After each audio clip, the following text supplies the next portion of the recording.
Welcome to Sculpture Studios.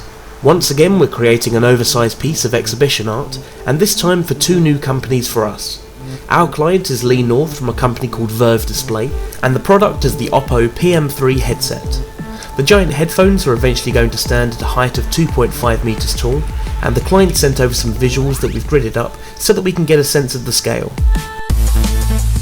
For this project, accuracy was of great importance, both the dimensions of all the pieces, as well as all the nuances and the tiny details that go into making it. Here we're calling in Chris, one of our freelance sculptors, and he and Aden are talking through the project and working out the best method so the final result will resemble the original model perfectly. It's always best to plan ahead at this stage, working out how all the pieces will fit together and the positioning of the earphones themselves. If you've seen our Snoopy projects on our website and on our YouTube channel, we're using the same PU foam for this job, as we can achieve a sharp, crisp finish. The main components of the headphones are the earpieces themselves, made up of a solid back section and gimbal, and the soft ear pads. The headband then runs over the top with the adjustable lengtheners down the side, and the wishbone sections that join these pieces together. Like many of our projects, we're creating the master patterns using foam, and the finished product will be made from glass fibre. At this point we invite the client down to the studio so they can see the master patterns at this stage through the process. Aden's going to go through how everything fits together, and this meeting is basically so the client can come down and can see the work is well underway, and they can make any changes if it's required. It's often an enjoyable part to get a client's reaction for the first time. Up until now the project's only been an idea or a concept on paper, and this is the first time that they can see the sculpture in full scale being brought into 3D.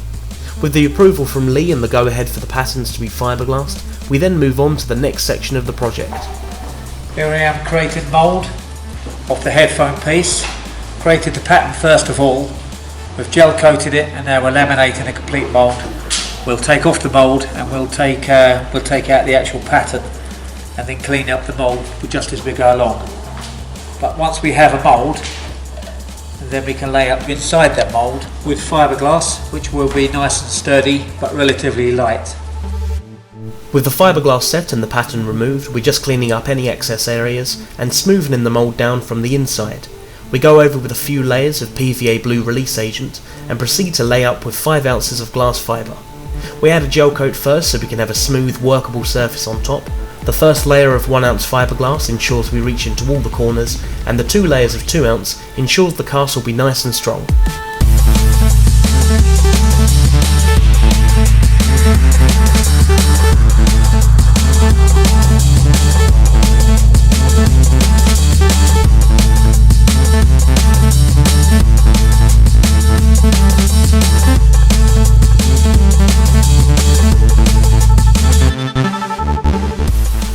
As the earpieces and the wishbones are exactly identical on both sides of the headphones, this is the main reason that we're creating a mould for these. If the pieces were mirrored on either side with a distinctive left and right shape, we would have needed to create a mirror master pattern. But with this identical design on either side, going through a mould making process ensures we have two identical pieces, as they should be, with a fantastic finish. With the headband, however, there are a few reasons why a mould wasn't created for this. One, because there's only a single piece of this section needed, so replication wasn't necessary, and two, as we're eventually going to have this covered with a faux leather type material, unlike the solid headphone sections which are going to be on show, the glass fibre finish on the headband doesn't need to be flawless, so a blanket coat was the most appropriate and cost effective option all round. Assembling the job together now is the next stage. We need to make sure that everything fits together properly in our studio, and that it could all be locked down once in position. As well as this, we need to make sure the sculpture can break down into sections for ease of handling and transportation to site, and that Lee's team are able to assemble it once it's set up on location. This is why it was necessary to do all the breakdown and working out at the start of the project so that we could plan ahead. At the moment we're keeping everything broken down in sections so that we can work on each piece individually. We've had metalwork stands made to support the sculpture and to keep it in its upright position. These now need to be fitted so they're nice and snug, and then laminated into the fiberglass headphone pieces. As well as looking accurate, we need to make sure the sculpture is safe to handle, and more importantly, that it's secure when it's out in the public if it's ever touched.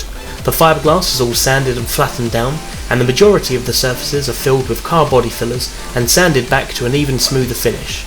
Beginning with the artwork now, the headphones are given a base layer of grey 2K car body primer. We use 2K paints as they're generally tougher than water-based emulsions, and we can also use a 2K lacquer over the top to seal the paint down.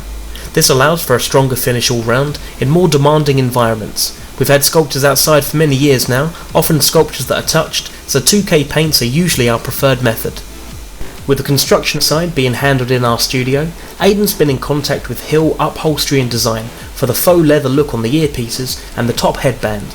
Their company was perfect for this sort of bespoke design, catering to the forms that we had created in fiberglass and that plush leather look that we were after.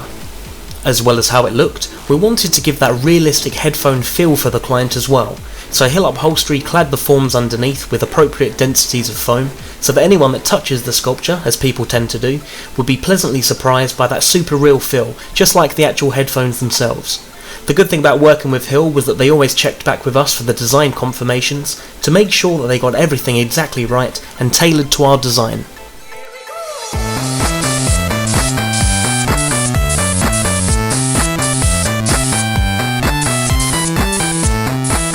The black you can see Aden applying here is a 2K gloss black, and the silver grey on the wishbone sections we're going to go for a semi-sheen finish in keeping with that aluminium look of the Pm-3 design.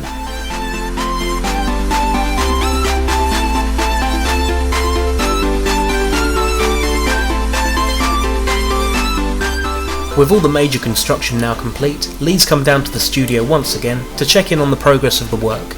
Aden talks him through the assembly points and how the piece will be broken down for the transport and the installation. As this was Lee's first project using 3D advertising with our company, we wanted to make this job really memorable and to finish it to a really high standard.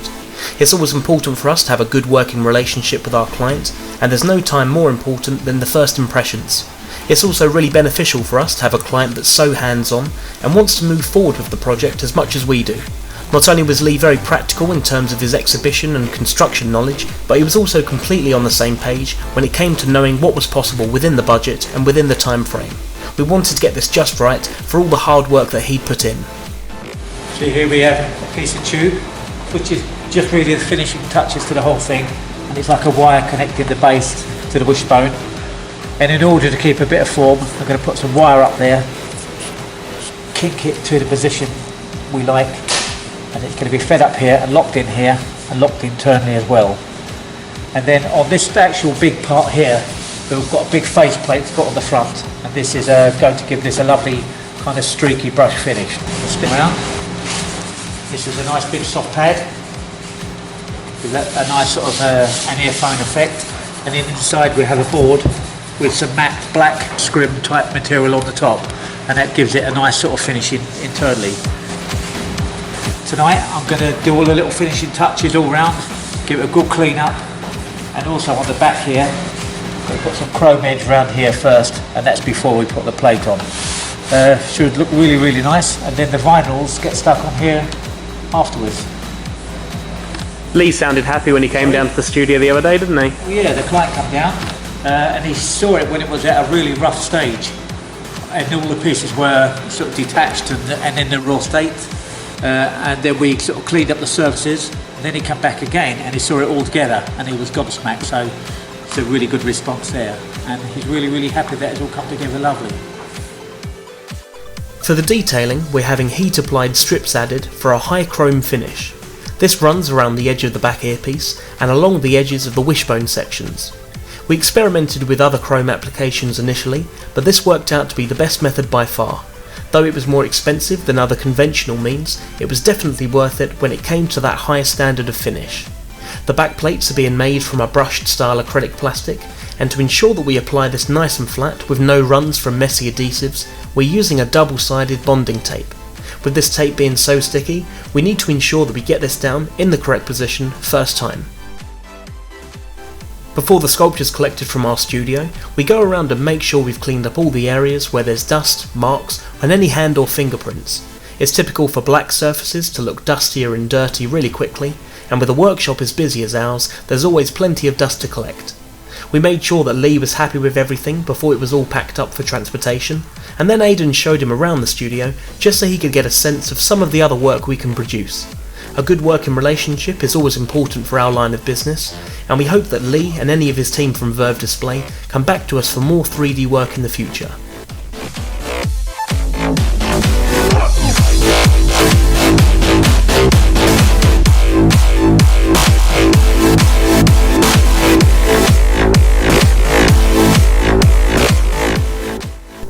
The headphones were taken to Heathrow Airport, where they were used as part of an exhibition stand for Oppo Digital.